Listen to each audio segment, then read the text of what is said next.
আসসালামু আলাইকুম। আর্নিংস নেটওয়ার্কের পক্ষ থেকে আমি রব্বানি আপনাদের সকলকে জানাই স্বাগতম। গত পর্বে আমরা ইউজার রোলস সম্পর্কে বিস্তারিত দেখেছি। আজকের এই ভিডিওটিতে আমরা টুলস এবং সেটিং সম্পর্কে বিস্তারিত দেখে নেব। সো আর কথা না বাড়িয়ে চলুন মূল ভিডিওটি শুরু করা যাক।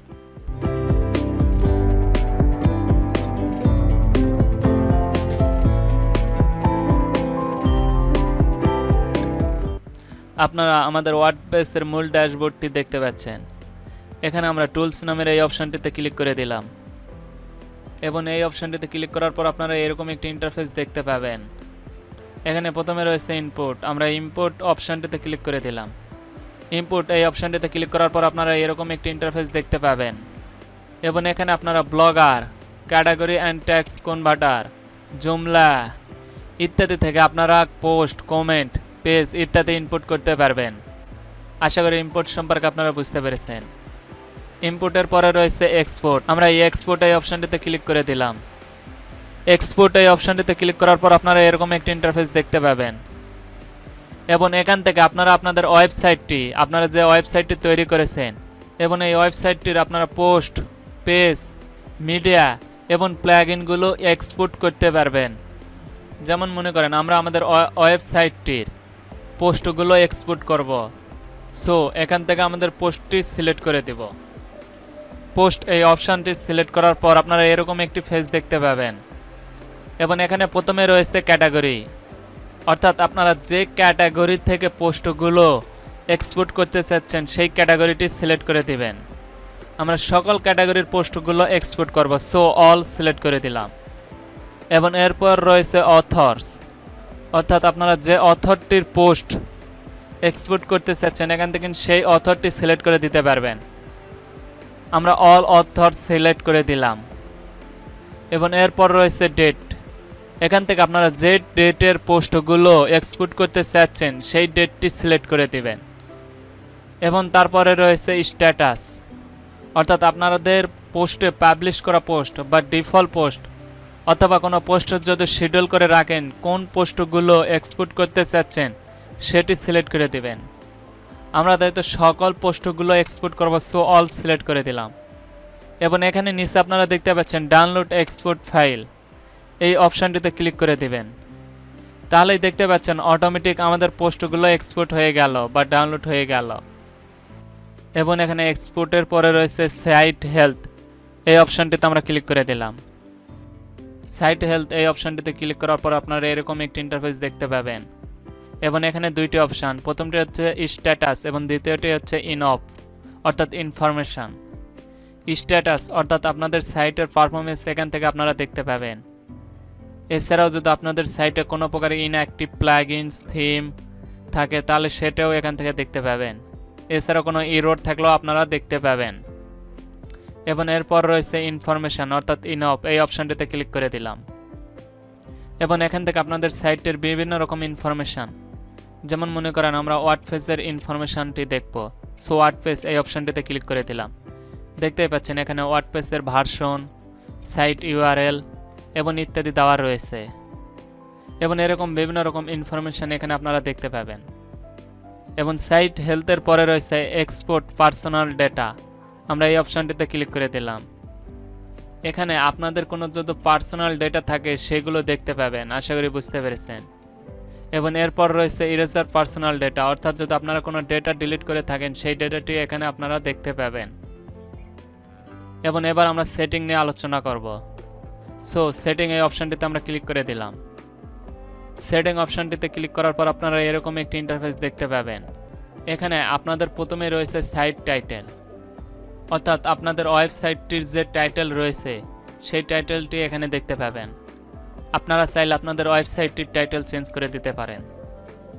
যেমন মনে করেন আমাদের সাইট টাইটেলটি ফ্রি ওয়েবসাইট চেঞ্জ করে এখানে দিলাম ওয়ার্ডপ্রেস ওয়েবসাইট এবং এই টাইটেলটি সেভ করার জন্য স্ক্রল করে একদম নিচে চলে আসবেন এবং এখানে আপনারা দেখতে পাবেন সেভ চেঞ্জ, এই অপশানটিতে ক্লিক করে দিলাম এবং পুনরায় আমাদের ওয়েবসাইটটিতে ফিরে আসলাম এবং এখানে একটি রিফ্রেশ দিলাম। দেখতেই পাচ্ছেন আমাদের ওয়েবসাইটটির সাইট টাইটেল চেঞ্জ হয়ে গেছে। পুনরায় আমরা ওয়ার্ডপ্রেসের ড্যাশবোর্ডে ফিরে আসলাম এবং এখানে দেখতে পাচ্ছেন ট্যাগলাইন, আপনারা চাইলে এই ট্যাগলাইনটিও চেঞ্জ করে দিতে পারবেন একইভাবে। এবং এরপর রয়েছে ওয়ার্ডপ্রেস অ্যাড্রেস ইউআরএল, অর্থাৎ আপনাদের ওয়ার্ডপ্রেস অ্যাড্রেস ইউআরএলটি এখান থেকে দেখতে পাবেন। আপনারা চাইলে চেঞ্জ করেও দিতে পারেন। এবং এরপর রয়েছে সাইট অ্যাড্রেস ইউআরএল, আপনারা চাইলে এখান থেকে অ্যাড করতেও পারেন, রিমুভ করেও দিতে পারেন। অর্থাৎ আপনাদের যদি কাস্টম কোনো ইউআরএল থাকে সেটিও এখান থেকে অ্যাড করতে পারবেন। এবং এরপর দেওয়া আছে অ্যাডমিনিস্ট্রেটর ইমেল অ্যাড্রেস, অর্থাৎ অথরের ইমেল অ্যাড্রেসটি এখানে দেওয়া রয়েছে। এরপর দেওয়া রয়েছে মেম্বারশিপ, অর্থাৎ আপনাদের ওয়েবসাইটটিতে কে মেম্বারশিপ হতে পারবে সেই অপশানটি এখান থেকে সিলেক্ট করে দিতে পারবেন। এবং এরপর দেওয়া রয়েছে নিউ ইউজার ডিফল্টস রোলস, অর্থাৎ আপনাদের ওয়েবসাইটটিতে যদি কেউ আসে তার অবস্থানটি কী হবে সেটি এখানে দেওয়া রয়েছে।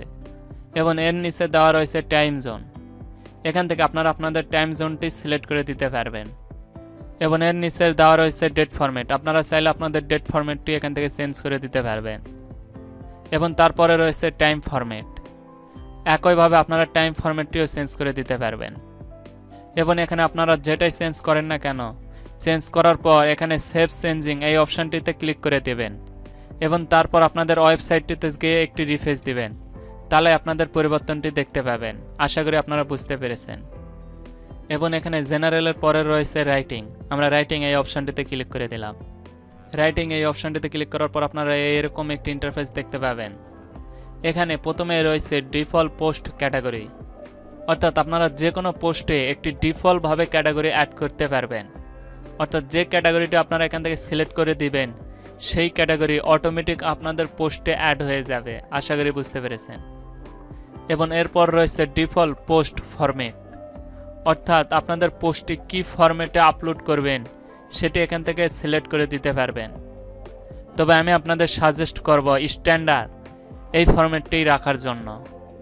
এবং এর নিচে দেওয়া রয়েছে ইমেল সার্ভিস, অর্থাৎ আপনাদের পোস্টে যদি কেউ কোনো কমেন্ট করে কোন ইমেলে পাঠাবে সেই ইমেলটি এখানে আপনারা বসাতে পারবেন। সেম একইভাবে লগ ইন ইমেল এবং পাসওয়ার্ড। এবং এগুলো আপনারা চেঞ্জ করে পুনরায় সেভ চেঞ্জ অপশানটিতে ক্লিক করে দেবেন এবং তারপর আপনাদের ওয়েবসাইটটি রিফ্রেশ করে দেখে নেবেন। এবং রাইটিংয়ের পরে রয়েছে রিডিং, আমরা রিডিং এই অপশানটিতে ক্লিক করে দিলাম। রিডিং এই অপশানটিতে ক্লিক করার পর আপনারা এরকম একটি ইন্টারফেস দেখতে পাবেন। এখানে প্রথমেই রয়েছে ইয়োর হোম পেজ ডিসপ্লে, অর্থাৎ আমাদের এই ওয়েবসাইটটির হোম পেজে কোন পেজটি দেখাবে বা শো করবে সেই অপশানটি এখান থেকে সিলেক্ট করে দিতে পারবেন। আমরা আগের ভিডিওগুলোতে দেখে নিয়েছি কিভাবে হোম পেজ এবং পোস্ট পেজ সিলেক্ট করতে হয় বা অ্যাড করতে হয়। এবং হোম পেজ ডিসপ্লের পরে রয়েছে block page show at most, অর্থাৎ যে পেজটির ভিতরে ব্লক রেখেছেন সেই পেজটিতে মোট কয়টি পোস্ট শো করবে সেই অপশানটি এখান থেকে সিলেক্ট করে দিতে পারবেন। এবং এখানে ব্লক পেজ শো এর পর মোস্ট ইম্পর্টেন্ট যে অপশানটি রয়েছে সেটি হচ্ছে সার্চ ইঞ্জিন ভিজিবিলিটি, অর্থাৎ আপনারা আপনাদের ওয়েবসাইটটি সার্চ ইঞ্জিনে দেখাতে চাচ্ছেন কি না সেই অপশানটি এখান থেকে সিলেক্ট করে দিতে পারবেন। যদি আপনাদের ওয়েবসাইটটি সার্চ ইঞ্জিনে শো করাতে চান তাহলে এখানে টিক মার্ক দিয়ে রাখবেন, আর যদি সার্চ ইঞ্জিনে দেখাতে না চান তাহলে এখান থেকে টিক মার্কটি উঠিয়ে দেবেন এবং সেভ চেঞ্জ এই অপশানটিতে ক্লিক করে দিবেন। এবং রিডিংয়ের পরে রয়েছে ডিসক্রিপশান, আমরা ডিসক্রিপশান এই অপশানটিতে ক্লিক করে দিলাম। ডিসক্রিপশান সেটিংয়ে এখানে তেমন ইম্পর্টেন্ট কোনো কিছু নেই, আপনারা এখানে কোনো কিছু ঘাটাঘাটি করবেন না। এবং এরপর রয়েছে মিডিয়া, আমরা মিডিয়া এই অপশানটিতে ক্লিক করে দিলাম। মিডিয়া সেটিংটিতে ক্লিক করার পর আপনারা এরকম একটি ইন্টারফেস দেখতে পাবেন। এখান থেকে আপনারা আপনাদের মিডিয়ার উইথ হাইট সিলেক্ট করে দিতে পারবেন।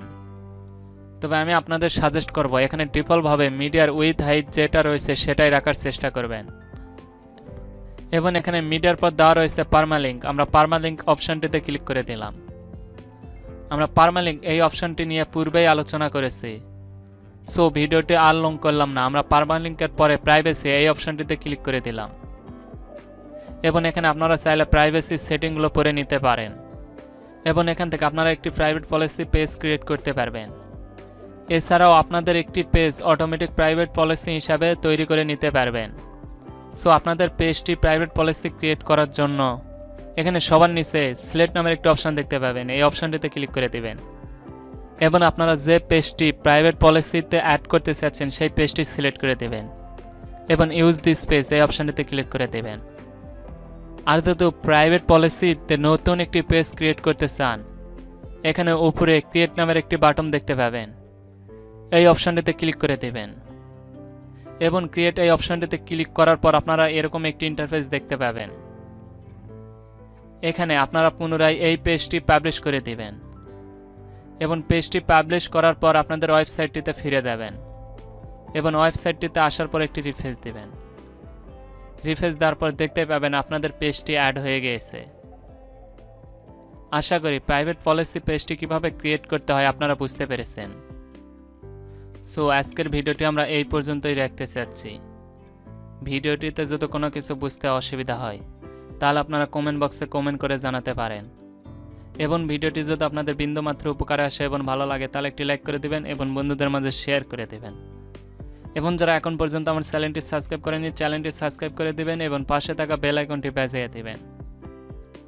এবং যারা ফেসবুক পেজ থেকে ভিডিওটি দেখতেছেন পেজটি ফলো করে দিয়ে পাশেই থাকবেন।